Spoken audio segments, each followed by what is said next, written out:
Ito kasama sa mga welder yung magbakbak ng saminto. Dahil itong tubong ito, ililipat yan dito. So, kahit ganito lang itong gawa ng karpentero dati nilagyan ito. Itong steel matting, ang hirap bakbakin. No?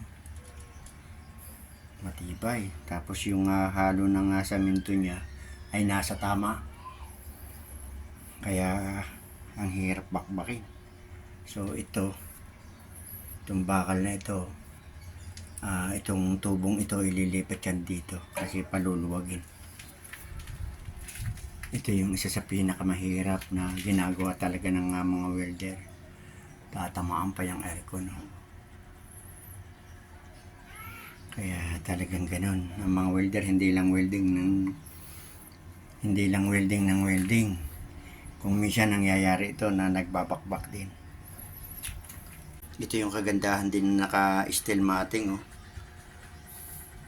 Malaking bagay ito naka-steel matting kahit na ganito na hindi nakahalo block. Naka-steel matting. Ito ang matibay sa lindol kasi pag lumindol hindi basta babagsak itong pader kasi nga naka-steel matting. Tapos ay ang bakal ang ganda. Ang ganda ng pagkaano ng bakal, malalaki. Ayun. Maganda ang ganito para kahit na papaano matibay. Dito malalaman ang gawang matibay pagka binakbak. Ayan.